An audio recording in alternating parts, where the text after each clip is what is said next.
Hello everyone, আমি টিনা নিয়ে চলে এসেছি আরেকটা ইন্টারেস্টিং নতুন ব্লগ নিয়ে। আশা করি আপনারা খুব ভালো আছেন, সুস্থ আছেন। আমরাও খুব ভালো আছি, সুস্থ আছি।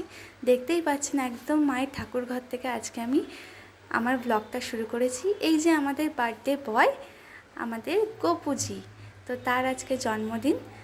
তো সেই জন্যই মা আজকে কিভাবে সারাদিন ঠাকুরের কি সেবা দিচ্ছে, কিভাবে কি করছে, চলুন দেখে নেওয়া যাক। আমাদের গোপুজির জন্মদিনের মেন সেলিব্রেশনটা রাত্রে হলেও সকাল থেকেই কিন্তু তার সেবা চলছে। এই যেমন সকালে বাল্য সেবা, তারপরে মধ্যাহ্ন সেবা, আর এখন এই যে দেখতে পাচ্ছেন এটা হচ্ছে বিকেলের সেবা দেওয়া হচ্ছে। আমি সকাল থেকে তোলা হয়নি, তবে বিকেলের এই সেবাটা তুলছি। এই যে এখানে দেখতে পাচ্ছেন গোপালের কিন্তু ড্রেসটা চেঞ্জ করা হচ্ছে এখন। এই চেঞ্জ করে এখন ওকে দোলনায় ঝুলিয়ে দেবে মা।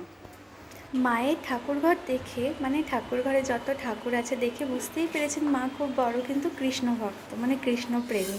এই জন্য মায়ের সমস্ত ঠাকুরের বাসন আলাদা করে, ইভেন মায়ের ঠাকুরের সিলিন্ডারও যে আলাদা আছে, যার মধ্যে সমস্ত ঠাকুরের রান্না হচ্ছে।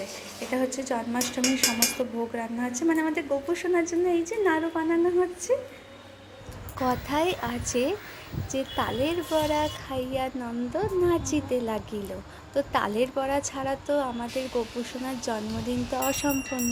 তালের বড়া মালপো টালপো করে মা এই যে ঠাকুরকে এবার স্নান করাতে বসেছে। এই যে প্রথমে দুধ দিয়ে আমাদের রাধা গোবিন্দকে, আমাদের গোপু সোনাকে স্নান করাচ্ছে, তারপরে ডাবের জল দিয়ে স্নান করিয়ে, তারপরে এমনি জল দিয়ে তাদেরকে স্নান করানো কমপ্লিট করে তারপরে ফুলের স্নান করাচ্ছে, মানে ফুল ছিটিয়ে ঠাকুরকে, তারপরে ভালো করে ঠাকুরকে মুছিয়ে আবার নতুন জামা পরিয়ে দিয়েছে। এই জামাটা কিন্তু আমাদের গোপু সোনার জন্মদিনের নতুন জামা। ঠাকুরকে ফুলের সাথে সাজিয়ে এই যে মা এবার আরতি করতে শুরু করছে।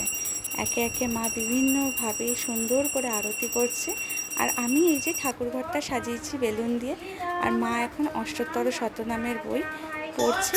এরপরে ঠাকুরকে ভোগ দিয়ে ঠাকুরের ভোগারতি গান গাইছে এই মন্দিরের বাইরে বসে, আমাদের এই ছোট্ট মন্দিরটার বাইরে বসে।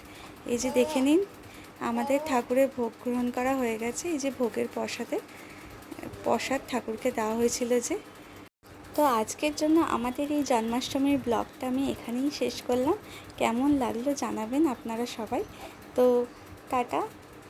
আর ভালো লাগলে অবশ্যই একটা লাইক করবেন আর কমেন্ট করে জানাবেন। রাধে রাধে বন্ধুরা, জয় শ্রীকৃষ্ণ, রাধে রাধে, টাটা।